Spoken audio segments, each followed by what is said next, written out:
Hi, I'm Jennifer Potter, Executive Director of Be Well Texas. Too many people are struggling alone these days, and alcohol and drug deaths are increasing. We started Be Well Texas to offer high-quality, science-based addiction treatment and recovery services anywhere, even at home. We provide compassionate, caring support virtually or in person. In many cases, there is no cost for treatment if you don't have insurance. Really. Welcome to Be Well Texas. We're glad you're here.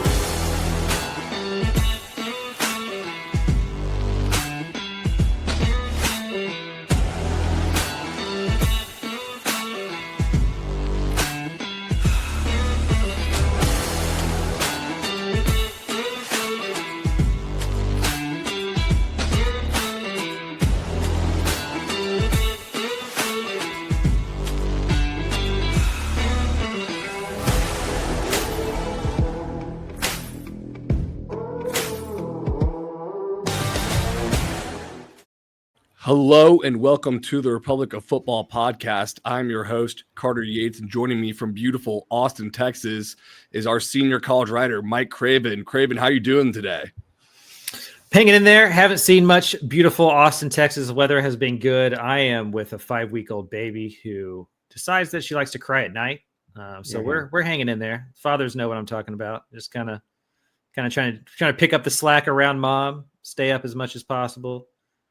Survive in advance, just like March Madness. I won't pretend to know what you're going through, but I am having my fiance's family dog stay with us this week. Similar. So she's so well trained in what I told my fiance, it was like, we both can't fall into the trap of wanting to get a dog in this apartment after we have your well-trained, well-behaved, A+ model citizen dog, because then we're going to say, oh, it's so easy, and then bring a puppy in who just apartment living with a puppy on the third floor. It's not going to work. You know what I mean? So I'm trying to fight that battle. We kind of fell into that with this kids thing. So my two nieces come into town all the time. They're 6 and 12. They're here like every other weekend. And, it leads to that conversation of like, well, this is fun, and we could do this. We could easily be parents, but you forget that you're handing them back off after the weekend. You just kind of like hop them up on sugar and fun times. And then you're like, here, Dad, take this kid back. So we fell into the trap. We'll come out of the storm eventually, but right now, definitely tired. It's a lot different being the fun uncle than it is being the father. So 100%. You're experiencing that right now. So we got a packed show today for you guys. We're going to bounce around a bit, the state of Texas, do some spring storylines. First off, we're talking the Texas Longhorns, Arch Manning and Quinn Ewers again, Arch Manning, will he or will he not have a better supporting cast than Quinn Ewers? All this talk of Arch Manning, the heir apparent, the Manning on the back of the jersey. I already saw the spring football highlight tapes rolling today on x.com. So we're going to discuss the situation that he's dropped into and if it's better or worse than what he would have been dropped into last year. And then we're going to talk about what we think the best G5 program in Texas is. Craven, you had your power poll drop, and there's kind of a 3-team race between North Texas, UTSA, and Texas State. We're each going to pick the one G5 team we think will be the best this year in Texas. Then close it off with Texas A&M, defining what success will look like in year 2 of the Mike Elko era.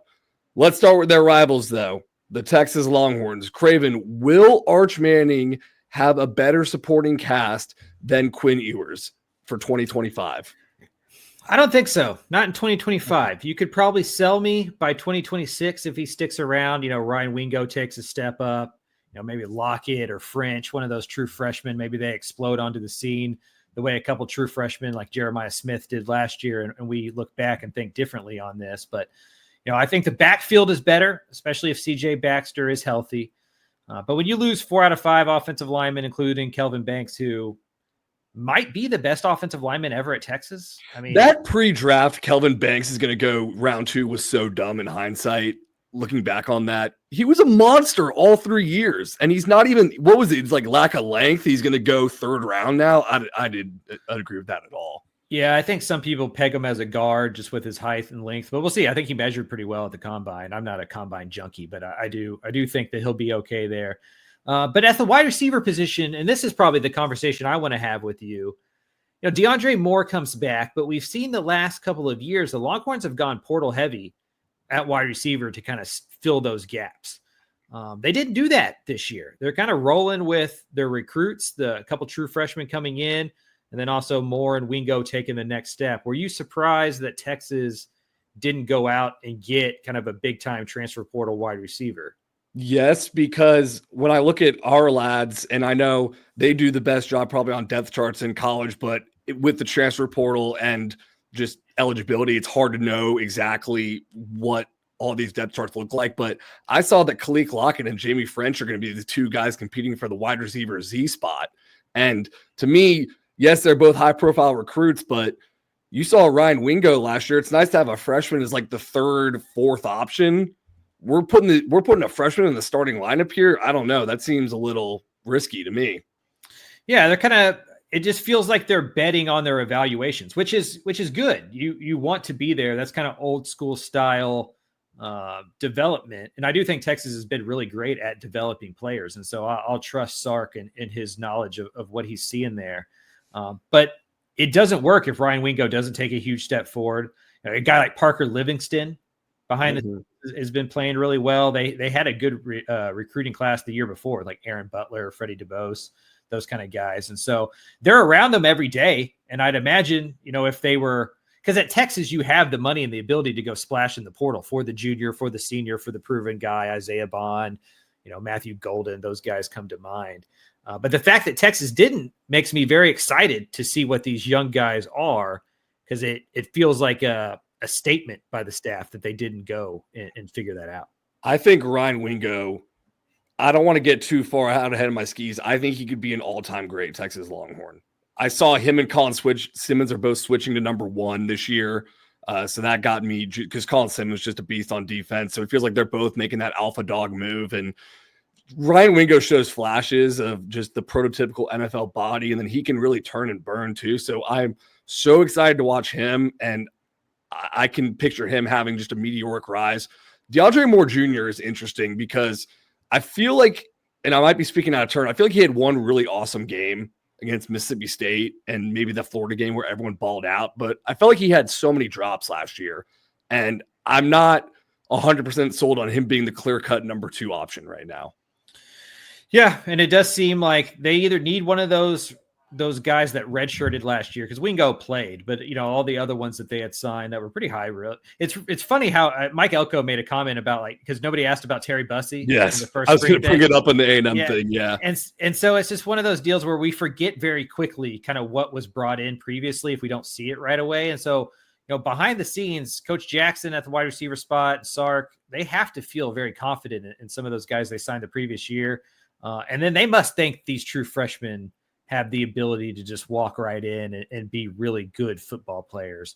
Because you look at the depth chart and it's, you know, Moore's a junior, but then after that, it's sophomore, freshman, redshirt freshman, sophomore, redshirt freshman.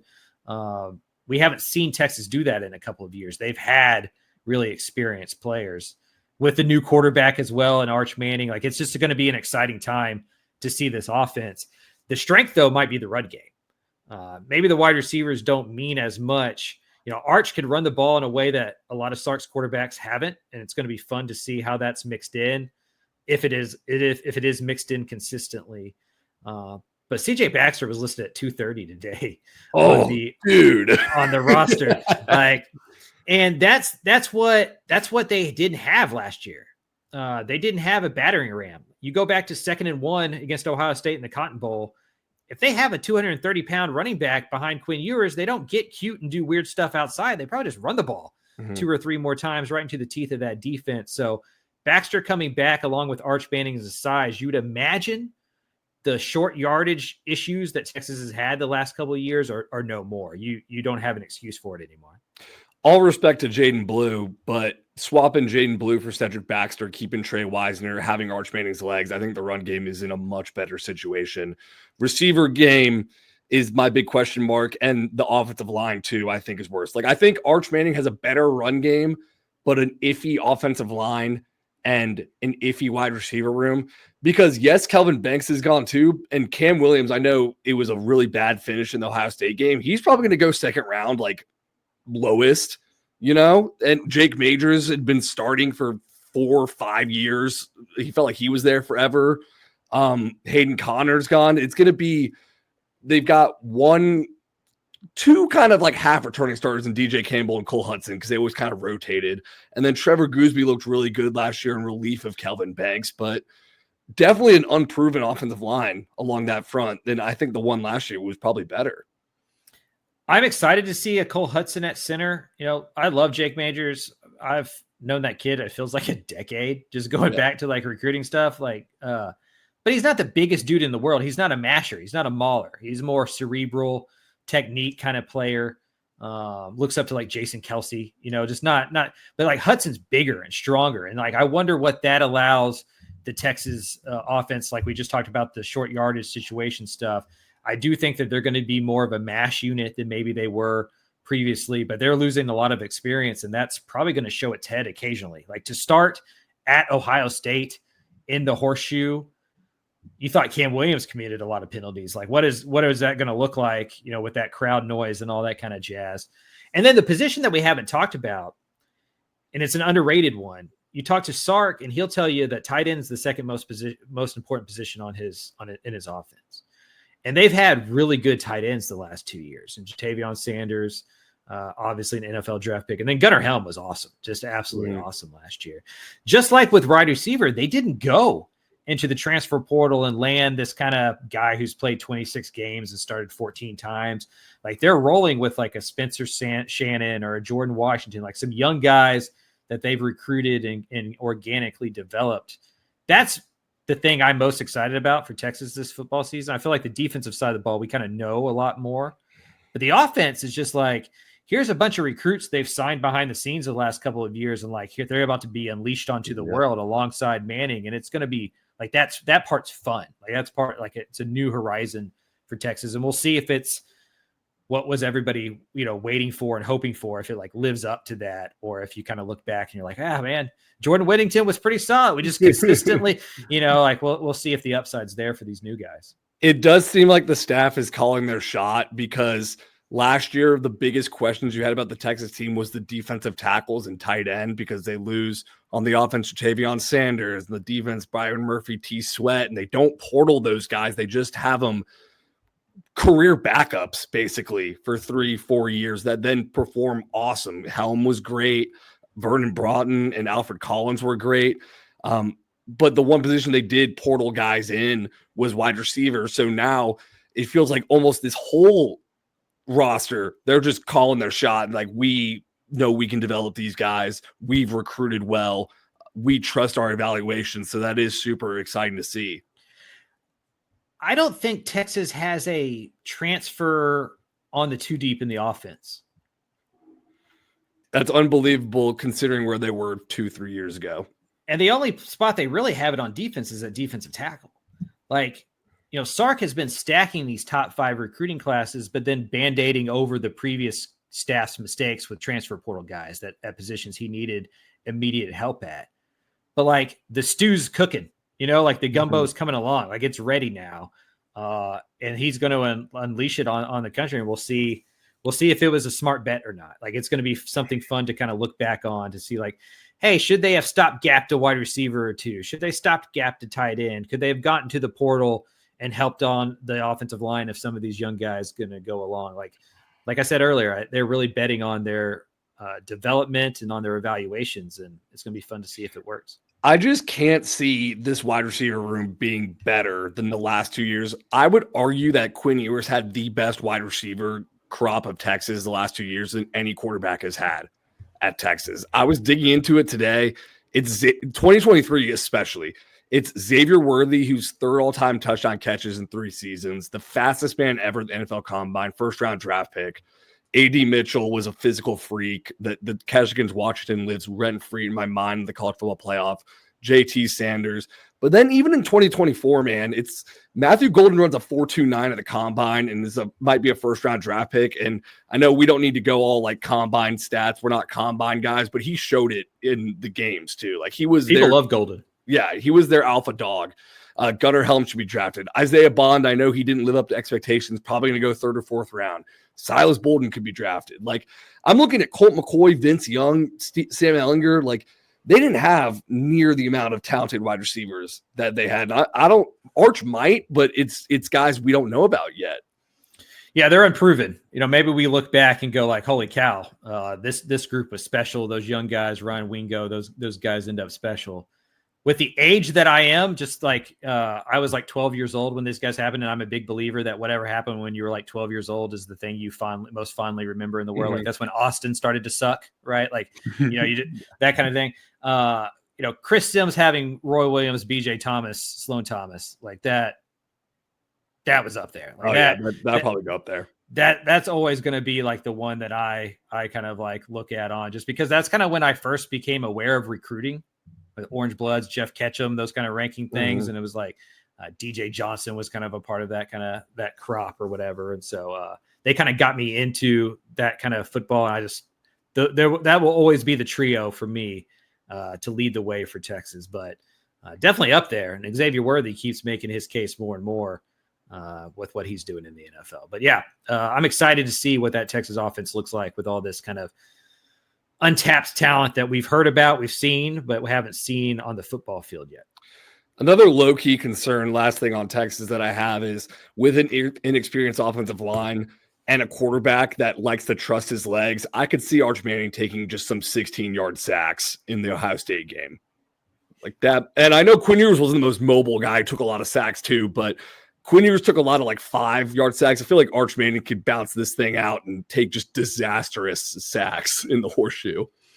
Yeah, we kind of saw in that Georgia game when he got in there, he panicked a little bit against the pass rush, and you expect that from a guy who hadn't played a ton of college football, and then all of a sudden you're getting chased by Georgia. Is a little different than getting chased by UTSA or Colorado State, some of the games he had played in for. But yeah, he's going to have to be smart with the football. I think the run game is going to help that. If you're averaging 5 yards a carry, it's harder to get pressure and to blitz and get exotic in that way. So maybe that simplifies the game for him in the offensive line. I think they're going to be pretty good at the tackle spot. To me, I think pass pro is going to be okay.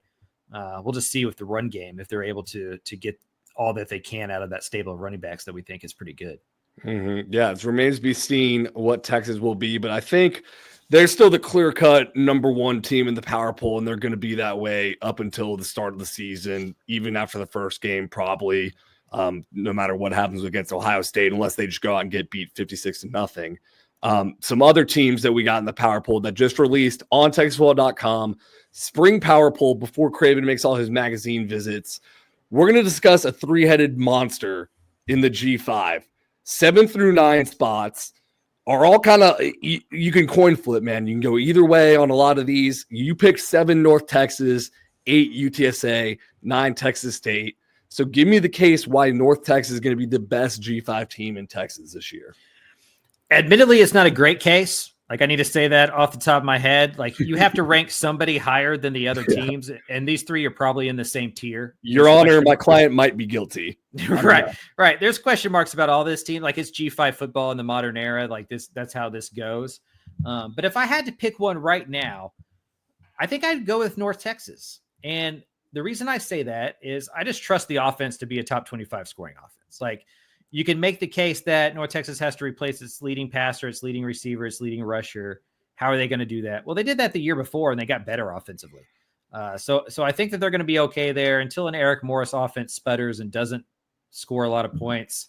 I'm just going to trust that happens.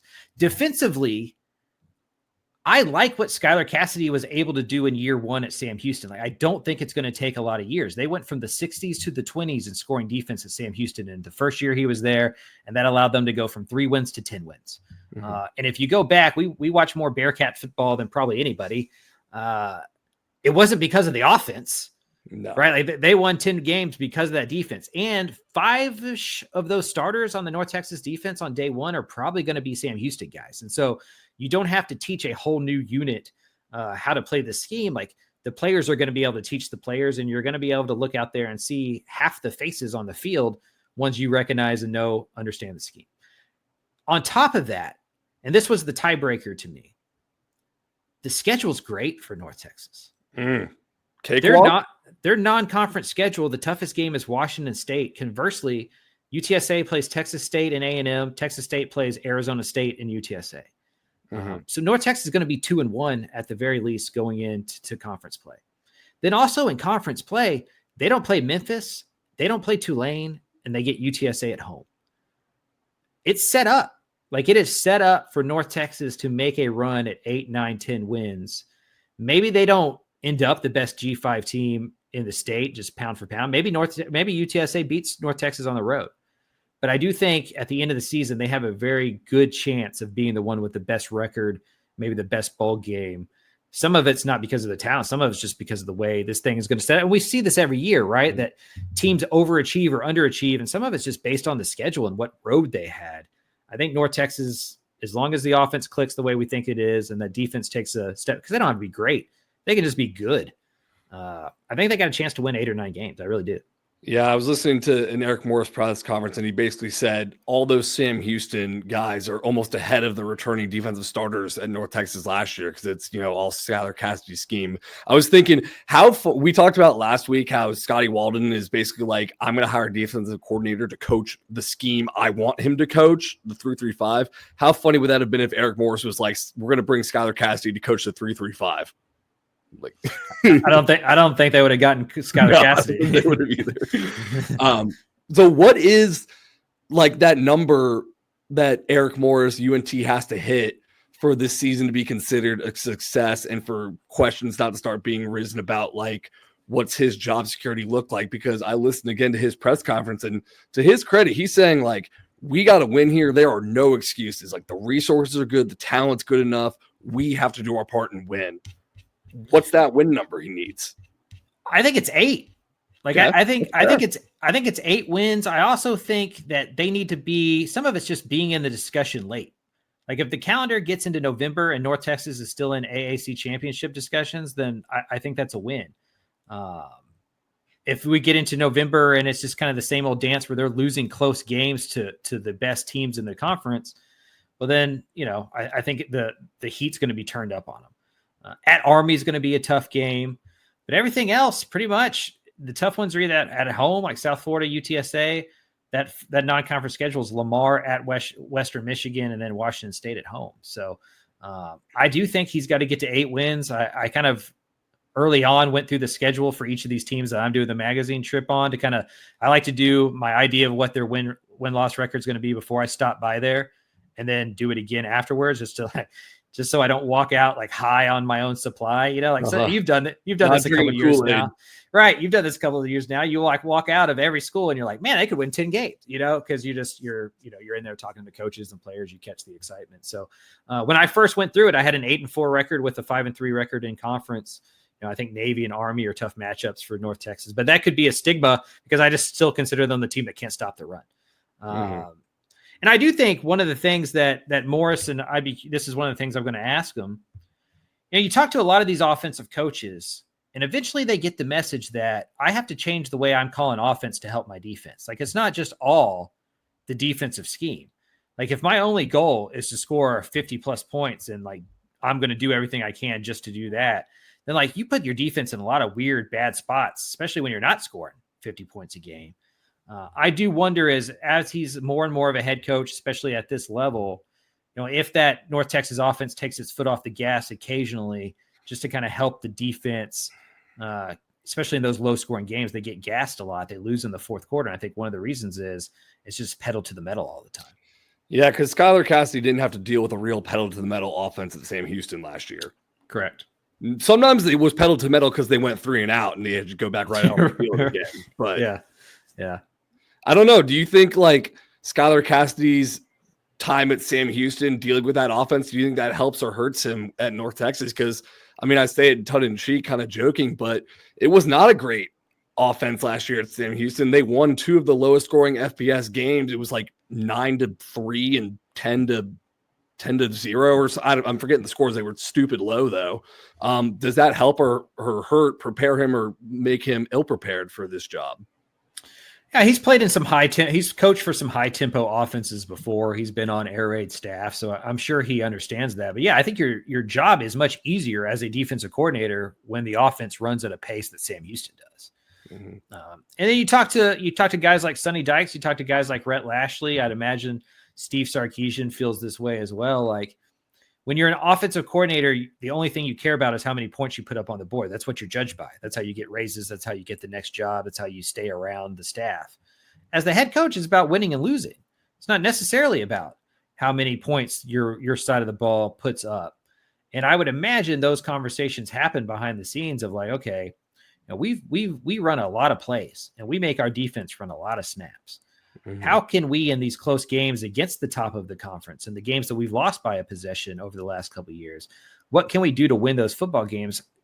I think one of the answers is to be a little bit more methodical at times, not all the time, but know how to throw your changeup, right? Like you can have a dominating fastball and that's great, but you're not going to strike everybody out with it. Like you're going to have to develop a third and fourth pitch on occasion. And I think that's just kind of the evolution of being a head coach. And Morris isn't the first one probably to have that conversation with his staff and with himself.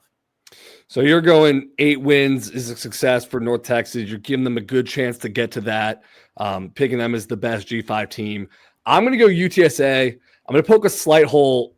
I feel like we pick these on different criteria a bit because I was going under the impression the power pool is a pound for pound list, right? So it's like, yes, UTSA might have a worse record. They're going to lose to A&M. As long as they don't just get decimated with injuries in that tough non-con like they did last year. So this is a big if. Like if they beat North Texas but have a worse record, they're probably pound for pound. They're going to be better than them at the end of the year. Yeah, I can see that as long as they're around the same, right? If like one's won 9 games, one's won 6, and you have that head-to-head win, I don't think that's the end-all be-all. But yeah, I get what you're saying. So I feel best again about the offense than I do the defense, which is kind of the same for North Texas. And that's a tough proposition to go up against North Texas because, Eric Morris is the best offensive mind. But I like UTSA's quarterback, Owen McCown, 3,424 yards, 25 touchdowns last year. And he returns his top 2 running backs. Leading receiver, Willie McCoy's back. I'm expecting a bounce back year from Devin McEwen. We talked very highly about him going into last year, and he just, again, caught the injury bug. Also, I would think he would tell you he probably didn't play up to expectation when he was healthy. So expecting a big year from him and getting back to talking about him as one of the hottest young wide receivers in college football. My biggest question is what the offensive line looks like. They lost almost all. Would they lose all 5 of their starting linemen last year or 4 of their 5 starting linemen? It was insane. Corey Godinit's back, and he was an honorable mention all conference. And then on this episode of That Guy's Still There, DeCorian Clark, JT Clark is back. We'll see if he can get healthy. He has just been a tough time for him the last 2 or 3 years with ACL injuries. I think he finally got back on the field last year and immediately tore his ACL, like the first play he was back. It was that kind of year for UTSA. I'm just big on the fact that doesn't happen again. It can't happen again. Yeah, offensively, UTSA is going to be one of the better units in the state.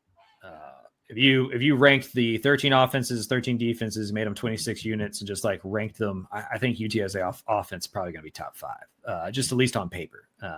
The one wide receiver you did mention, who I think is going to have a big year, is David Amador. Touchdown, Dave. He just is a baller. The wide receiver coach there, Joe Price, coached him. They Galena Park North Shore connection. When he was healthy last year, he felt like the clear number 1 target. He's just a guy you can count on. He's always going to be where he's supposed to be. He catches the ball. He's good after the run. He's just a football playing dude.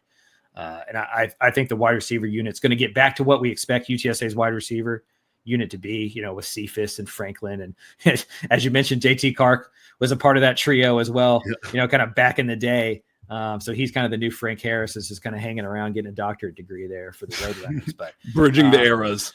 Yeah, but the offensive line's got to be better. Offensive line's absolutely got to be better, especially on the road. You win road games by being balanced, and they just weren't a lot of times last year, which was the inverse of what we thought, going into the year. just as somebody who's been looking through last year's magazine and kind of reviewing stuff, going into last year, the question was, who's the quarterback going to be? But the run game and the defense should be pretty good. They'll just rely on that and figure out quarterback and get the passing game going as the season went on. And it was the absolute opposite. They could throw the ball. They had a passing game. Owen McCown really emerged as maybe a top 2 or 3 quarterback in all of G5, maybe the top returning quarterback in the whole conference. But they couldn't run the ball consistently because the offensive line stunk. And, the defense, the part I want to talk about, just wasn't very good. And so they're going to have to improve on the offensive line, just maybe playing together for a year, as you mentioned, gets them better there. But I just don't know about the defense. The defense was really bad last year. It cost them games against Rice, that loss against Tulsa, just like inexplicable losses. And you're asking them to get better while losing Brandon Brown, Joe Evans, Jamal Ligon, Zay Frazier, Elliott Davison is gone. Defensive player of the year, Jamori Robinson. Right. Yeah. I didn't even mention him. So they need to get better while personnel-wise, arguably, getting worse. They didn't make a coaching change or anything like that. They're running it back. I think they're fine schematically.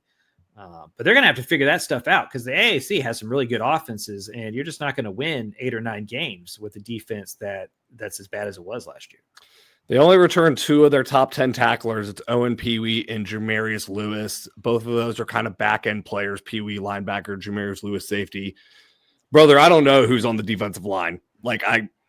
That's life in the G5, man. Trying to look through the roster, look through who had the most production last year. I don't know do you have any idea who's their best player on the defensive line they're relying on right now? We think he's going to take a big step. From returning guys, they like John Jones in the middle. Great name, MMA GOAT. I think he's going to be okay. And then they always have a solid pass rusher just waiting in the wings. That's just a thing that UTSA has had, even predating Jeff Traylor. It's been kind of a fun little lineage thing. And they like Vic Shaw. He's a redshirt sophomore going into his 3rd year. They think he's, because Trey Moore got replaced by Jamori Robinson. Jamori Robinson hadn't had a ton of production before then.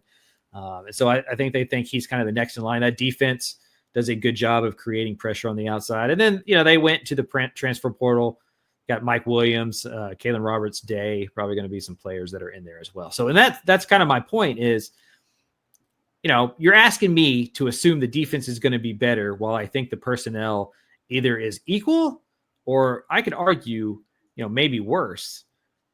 I don't know. I don't know how that works. We have to expect that the offense just outscores teams. And that's hard to do week in and week out. You're going to have a couple of eggs. And, I don't know if UTSA is going to be afforded that unless the defense really overachieves. Counterpoint, they almost did that last year with all those injuries and probably worse offensive personnel in most of those games than they will have this year. Yeah. I mean, they can do it. It just makes the margin of error very small. You have to put up 40+ points a game to win 9 or 10 games. And the schedule's tough. Definitely tougher than North Texas is. And like I said, this is razor thin. I will not be at all surprised if UTSA ends up being the best G5 team in the state. They have consistently for the last 5 years. And so it's small margins, but that UTSA defense scares me. And I know what I'm saying. I know the North Texas defense has been the worst unit. Even last year, they were the worst but it's unit. Different. I feel like I know more about the North Texas defense, even though they're changing it all, just because of the continuity with bringing in half the starters, like we mentioned with North Texas. You could give me a piece of paper right now, tell me to predict UTSA starting 11 on defense, and I think I could get 6 chances and probably not get it right. It doesn't mean they're going to be worse. It just means right now at March 25th, I don't really know what I'd be talking about. Yeah, North Texas defense is Sam Houston's defense, and you mentioned we watched some Bearcat football, so we've seen that defense before. Pretty good. I was doing some prep for Sam Houston magazine stop, and they don't have one of their top 16 tacklers back. Brutal.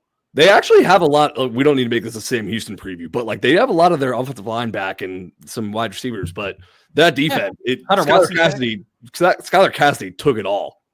He said, "I'm gonna get mine." That's right. All right, that's right.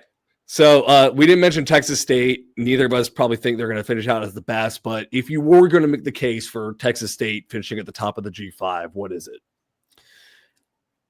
if there's anything I trust the most about GJ Kinney and that staff at Texas State, it's been their evals and transfer portal. They did an incredible job.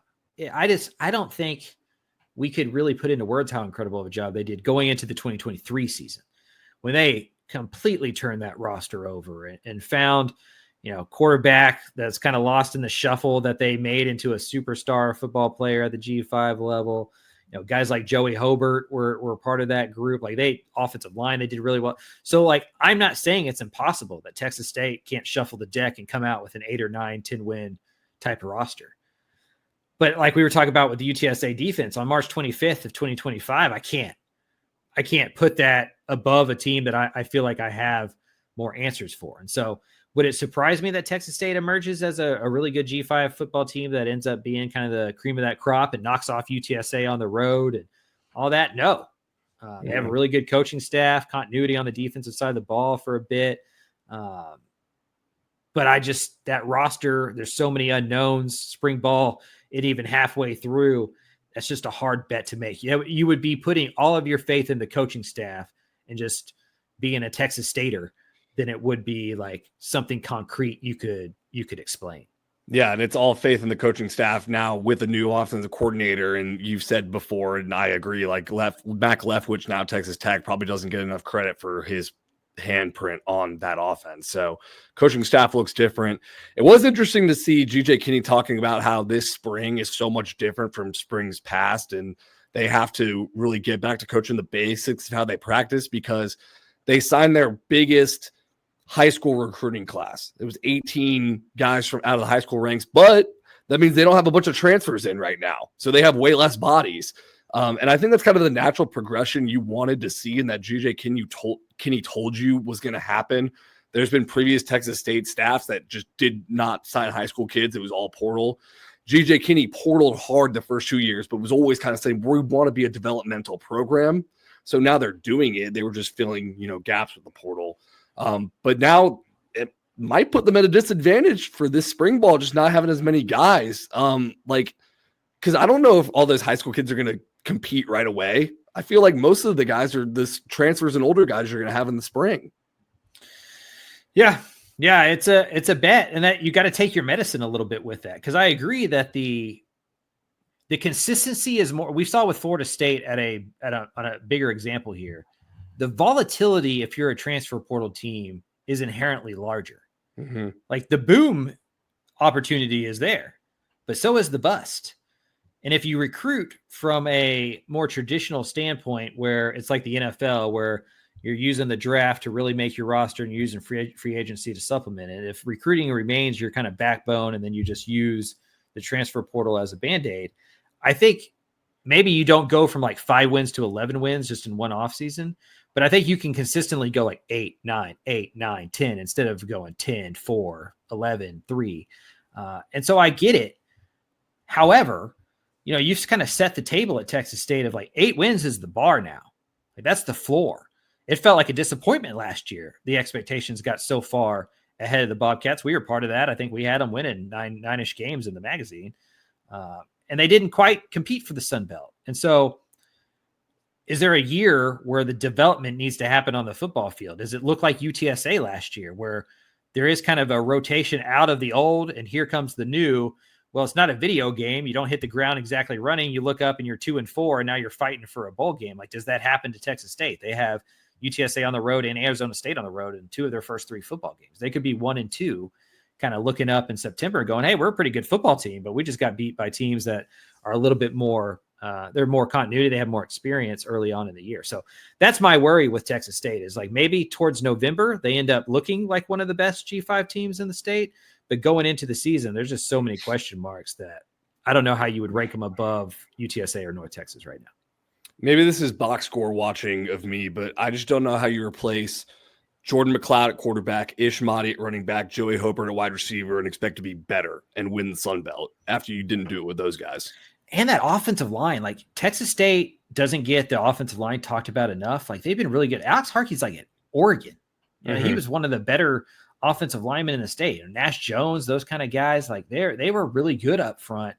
And then on the defensive side of the ball, they lose Ben Bell. Stephen Parker. Well, they lost him a long time ago, kind of. That's true. Yeah, that's a fair point. Lost him all of last year. That's a fair point. But they just lose a lot of their leaders, a lot of their really big time playmakers. Somebody's going to have to step up in that spot. I'm not saying it's impossible. I'm just worried that it doesn't happen in September or October, and they're a team that's, hovering around 500. So I just think it could look a lot like UTSA season last year. Where they're fine in October, November. They're building into 2026, but maybe it just doesn't hit the ground running.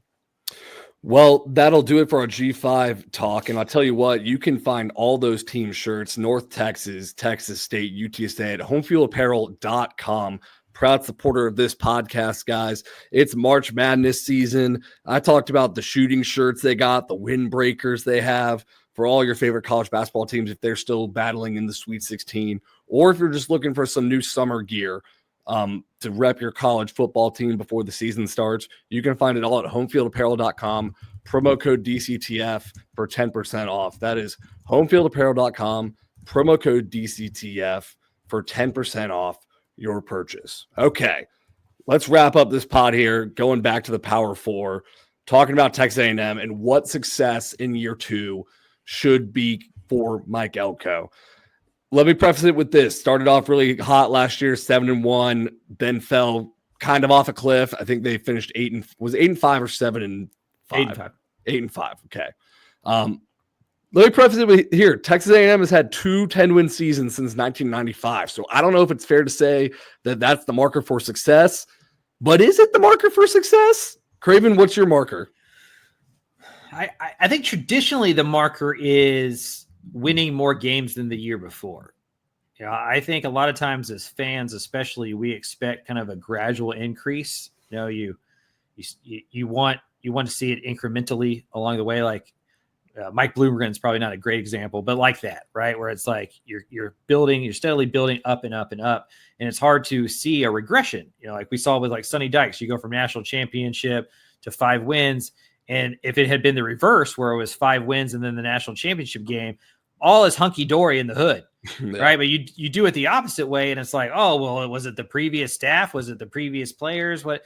And so I think with A&M, the thing you're trying to avoid is a step back, especially as we talked about a lot on this podcast, not just us, but I know it's not original thought. College football is as fun as it is miserable for your rival. And as Texas is having Arch Manning and possibly going to their 3rd college football playoff, if you lose more games in year 2 than you did in year 1, you're going to look around and go like, what are we doing? What's our trajectory? Why did we spend all this money? We bought out Jimbo Fisher just to be the same. And so I think perception wise, winning 8 games or winning more than that is important. The problem is they lost their last 4 to Power 4 competition. That the only win they had after that LSU game was against New Mexico State. Like they didn't beat anybody of note after October 26th. And a lot of those games weren't particularly close. The Auburn game was, they got blown out by South Carolina. The Texas game didn't feel like a 10-point game. Bowl games are bowl games. I'm not going to ding them for losing to USC in a game that nobody cared about in Las Vegas, but they didn't end the season well. And I don't think they're as good this year personnel wise. Like that's the part I keep getting hung up on. I think the offense is. I think the offense is going to look good. They're going to be a powerful run game team. I think that offensive line has gone from a weakness to a strength. They bring everybody back. Marcel Reed, if he's allowed to just do what Marcel Reed does well, I think is going to be a fine quarterback with that backfield. But how does a defense that struggled get better with the exact same players or even less? You don't have Nick Scarton. You don't have Shamar Stewart. It feels like the secondary for the most part is pretty much the same, no matter how, despite how much they struggled. They're just kind of betting on development. And Mike Elko is an excellent defensive coach. And so maybe that's all they needed was a full off season, get back to basics. Maybe that's enough to make up for the personnel. But the schedule is harder with all of those home games. LSU, Missouri, those were big wins. Well, you're on the road for that. Florida is going to be a better football team. You're at Texas, at Notre Dame. Auburn's going to be better probably this year, and they beat you last year in overtime. So I just don't know. I don't know where, if you go through the schedule, and I'm a schedule game player, you go through the schedule, I don't know how you find 9 wins. I think you're more likely to find 7 than 9. And so to me, it's more likely you take a step backwards than you take a step forward. Well, the glass half full explanation for like they're going to be better is the schedule game. They missed 3 of the top 4 teams from the 2024 SEC standings. So I believe that's Alabama, Georgia. There's another team in there that they miss. But then the glass half empty is like Florida, DJ Lagway, Auburn, Jackson Arnold. Like those teams are going to be way better. So I agree with you. I think they're about the same. Is that a red flag for you for the Mike Elko era that their personnel is worse in year 2 than it was in year 1? Because this might just be an eras question, because I felt like before transfer portal, you could always tell yourself our team in year 2 of a coach with his recruiting class like is better in year 2 than it was when he inherited the team. Or that's what you told yourself to make you feel better about your coach. It's a little weird now saying Mike Elko's year 1 team better than his year 2 team on paper. Is it? I think it is. I think the defense especially is. And not that Skirton and Stewart lived up to their hype on the football field. Like they had lack of production too. Like if they were superstars on the football field last year as expected, or what their upside was, we're probably not having this conversation because A&M has a better defense that would help their secondary, all that kind of stuff. But I don't know how you lose 2 day 1 NFL draft picks or borderline day 1 NFL draft picks and then get better defensively. You need a guy like DJ Hicks to step up to get better. Cassius Howe, Rylan Kennedy, they went to the portal for some edge dudes. I don't know if it's concerning. I think what college football is and how you roster construct is so different nowadays that we need to have more data and see how these things play out, not only at A&M, but at a bunch of different schools. Maybe year 2 is the harder year now. Like maybe you get a new coach, that momentum, you keep some guys on there, but you also hit the transfer portal hard. And you can kind of like build a roster up in year 1, but then in year 2, if you're going to do it through the high school ranks, like eventually you got to let those guys be your roster spots. And then also roster limits are changing and how that changes things in the future. So even with the transfer portal and NIL, I'm still a big believer in call me after year 3 and I'll tell you what I think. Yeah. And I think for Elko, that's going to be important. And I think everybody inside the building is going to understand that. But I do think the noise outside can ratchet up pretty quickly at a place like A&M that paid $85 million for their last coach to go away. If all of a sudden you've gone, 15-9 in your first 2 years, you're going to start seeing those graphics, right? Of like, Kevin, not the graphics. Kevin Sumlin's first 2 years, Jimbo Fisher's first 2 years, Michael, you're going to see it. Right. And so like, while it may not matter inside the rooms, I think on the outside, perception wise, like A&M can be seen as same old A&M if they go 7-5 this year. And you look at the schedule, you look at the roster, unless Marcel Reed is really, really good, I don't know where the 9 games are. That's going to suck for Mike Elko if he's under a lot of pressure because A&M paid so much money for him to be there, but they didn't pay him. They paid Jimbo Fisher. Right. 100%. But like you look at it, they're at Notre Dame, they're at LSU, they're at Texas. Like that's LL. Like, right. You're already at 9. Like you're at best case 9-3. And I did an Aggie pod with Jay Arnold for a long time. Like I feel like I follow a lot of A&M football. When's the last time the Aggies like didn't lose one they weren't supposed to? Like that's kind of the stereotypical Texas A&M thing. They do that. They did it again last year. Yeah, like where's Kentucky on the schedule? Yeah, they did it again last year. Like at Auburn, right? Like so, is at Arkansas a possible loss? Is at Missouri? What is Missouri? I have no idea. South Carolina is going to be really good. I think Auburn's going to be better. You start playing this game, and you have a hard time getting to 8 wins, much less better than that. And so, like, I'm a betting man. If you set the win total at 8 and you go, are they going to win more or lose more? You can't push. I think it's more likely that they lose more. And to me, that's a sign of a step back, and it's going to be called out as one, even if behind the scenes, the culture and the roster are building towards a breakout 2026.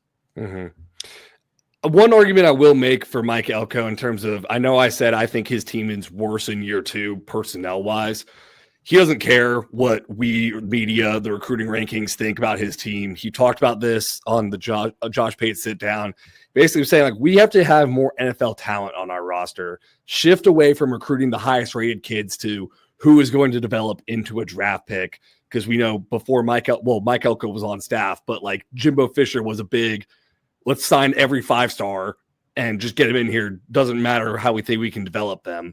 I know Mike Elko was not calling out Jimbo Fisher in that interview, but like that is what the previous regime has done. And he was part of that regime as defensive coordinator. So, man, maybe they are just better football players. We just don't know about them yet. Similar to what we talked about with Texas. Yeah, and I absolutely believe him, and I would buy stock for Mike Elko. I'm just not sure I would buy 2025 stock for Texas A&M. I just think that takes a couple of years. Like it took a couple of years at Texas. They go from 5 wins to 8 wins, and then they exploded in year 3. I think A&M could do that. I think A&M year 3, Marcel Reed plays well this next year. They keep developing on the offensive and defensive line. Behind the scenes, they recruit. They add some transfer portal guys, to Band-Aid a few spots. You can sell me on 2026 is a season that Texas A&M competes for an SEC championship. The problem is he didn't win 5 games in year 1. And so winning 7 or 8 wouldn't feel like a step forward. It wouldn't feel like a staircase up. And so I just think that they're going to have to deal with that perception wise. Like they're going to have to deal with that noise wise. Texags is going to be on fire. Twitter is going to be going, because I'm fine with the development program. And I think he's right you need more NFL prospects, not 5 stars. And sometimes they're the same, but definitely go long-term with that. I'm just not sure that means that you're going to see it next year. Like to me, that's more of an indication that we're building towards 2026, 2027, 2028. We're not going to do the quick fix, microwave it. Let's get good next year to appease everybody. I think this is a slow burn type deal. And with this, you add in the schedule, I think there's a real chance Texas A&M doesn't meet fans' expectations in 2025. One fun note, though, is Terry Bussey, we mentioned before, is a full-time receiver now. Mike Elko talking about how quickly we all forget about Terry Bussey, 5-star from Timpson, that he couldn't get through one press conference last year without getting asked about Terry Bussey, and now no one's asking about him. What do you think of that move to full-time wide receiver? I like it. And I'd imagine Bussey does as well. That's probably a conversation that was done behind the scenes. Nowadays, more than ever, you have some agency in that. So, I don't think this happens unless Bussey wants to do it. He's electric with the ball in his hands. You and I watch, a decent amount of high school football. I think people who follow Texas high school football know how good he is, how explosive he can be. And in modern football, being a wide receiver no longer is kind of a secondary position. Like that can be a superstar position. You can go get paid a lot of money being a good wide receiver. So the passing game of Texas A&M is one of the more fascinating storylines of the season to me. I think they're going to be really good running the football. I like the offensive line. The stable of running backs, I think you could argue with Texas, like who's got the better stable of running backs. I think A&M has an argument. I would take Texas, but I think A&M has an argument. And then they did well in the transfer portal with Concepcion. Craver is supposed to be a really good football player. But what is Marcel Reed as a passer? And what does Colin Klein call the football game? I wouldn't be surprised if this looks like an Avery Johnson, Kansas State type offense. Do you wish they brought someone else in to compete with Marcel Reed other than Jacob Zeno, who's like on his 7th year? Not because if I was running if I was an offensive coordinator, I'd probably run the air raid because I'm from Texas and that's just when I grew up and stuff. Yeah. And so like Marcel Reed isn't the type of quarterback I would like be looking for to like run the offense. But if I am Colin Klein and I'm running that type of offense and that's my bread and butter, that's what I'm comfortable with. That's what I feel like if I feel like this is a running football team, we're going to mash the ball. We're going to be physical. We're going to kind of zig away from the spread, throw it around 40 times a game. Like I can see why Marcel Reed would be the type of quarterback you'd want to lead. I think we saw his upside. Like when it went well last year for Texas A&M and they could run the ball and he didn't have to throw it a bunch, they were beating really good football teams. Mm-hmm. When the running game wasn't working and it was like Marcel Reed, go throw us to a victory. That also didn't work. And you just maybe the offseason and having the full spring and all that kind of stuff. I try to not be the guy who you see a person play for 10 games a year, 12 games a year, and then like, more than the coaches that see them every single day. Like that's, and so like, I guess I just trust. Right. No. And I get it. I said, I try to be that guy. Not that I always am that guy, but I do think just going into year 2, like Colin Klein deserves the benefit of the doubt. it's not necessarily getting the best players. It's about getting the right fits. And if Marcel Reed is the best player for your scheme and for your football team, as opposed to the options out there, which, arguably they weren't very good this year either. With revenue share, more teams had more money to spend. And so you didn't see the big stars in the transfer portal as you did the previous year. And so unless you were going to go get a Carson Beck or something, I don't know what the upgrade was necessarily. But I do think for A&M's offense, Marcel Reed could be a star. Mm-hmm. The same way Sellers is at South Carolina. That wouldn't work everywhere. Sellers playing for Sark probably doesn't look that great. Mm-hmm. But it could look good at South Carolina. Jalen Milroe in the right systems can look really good. I think Marcel Reed can be like that, where if not asked to do what he's not the best at, I think they could be really good. I don't think the offense is going to be my concern for Texas A&M. I think it's going to be their defense and just playing that many big games on the road. That's fair. Yeah, I think so. We got A&M, to summarize, Beinstock and Mike Elko long-term. We're setting the bar at 9 wins is a successful year 2 step, but it's probably not going to happen in year 2. So year 2 might be considered a failure, but we think long-term the era tenure will be a success. Yeah. I think it's some growing pains this year, and year 3 is when to really see what's going on at Texas A&M. Mm-hmm. Just wake me up when year 3 ends. That famous song they always sing. Well, for Mike Craven, senior writer at Dave Campbell's, I am Carter Yates signing off for the Republic of Football podcast. Thank you guys so much for tuning in, and we will be back next week on doing some magazine tours. It's that time of year, guys, about to be full magazine season. So we will see you then, and podcast over.